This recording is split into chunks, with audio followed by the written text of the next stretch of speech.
This video will be talking about modesty.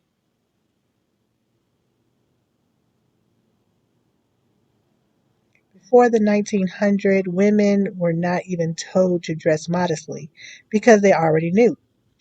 In 1920s, things began to change because of the World War and women's suffrage. Now today, women are dressing however they want to dress.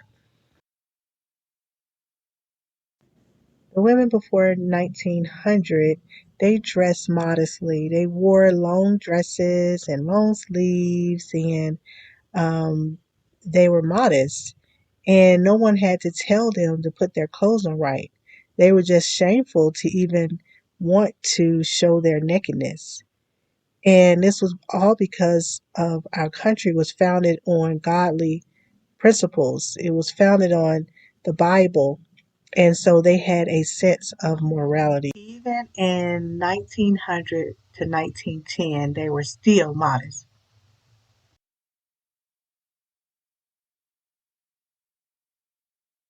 And by the 1920s, things began to change.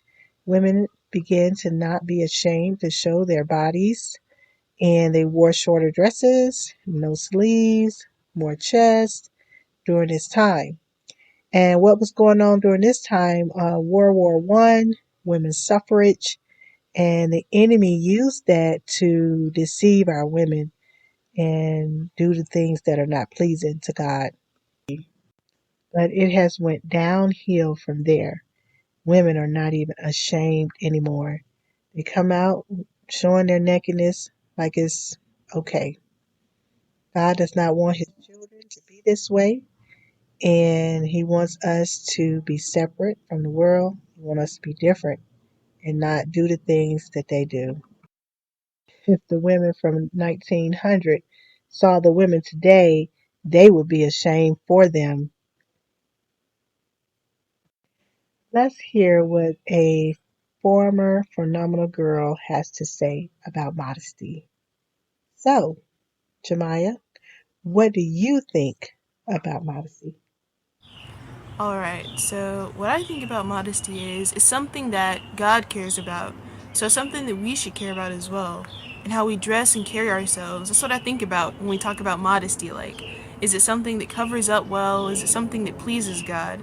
So one scripture that came to my heart was First Peter 2 verse 9. So let's see here. First Peter 2 and 9 tells us, let's see. It tells us, "But ye are a chosen generation, a royal priesthood, and holy nation, a peculiar people, that ye should show forth the praises of him who hath called you out of darkness into his marvelous light." So he's telling us that we're chosen and that, we're different and we're peculiar. Like, people are going to see us as strange. And that's a part of modesty also, or modesty is a part of that.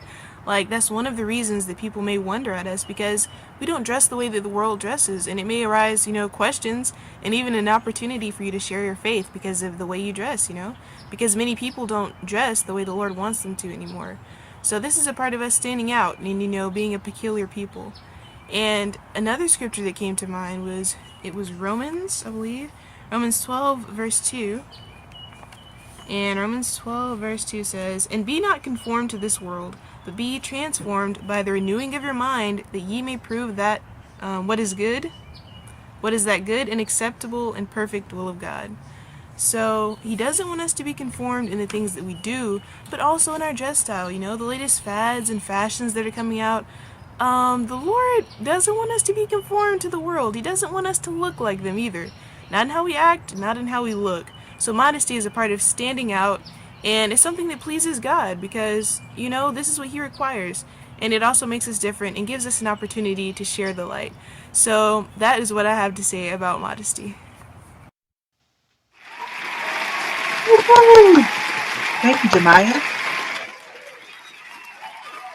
Remember, favor is deceitful and beauty is vain, but a woman that feareth the Lord, she shall be praised. Proverbs 31 and 30. Remember, girls, to fear God and keep his commandments.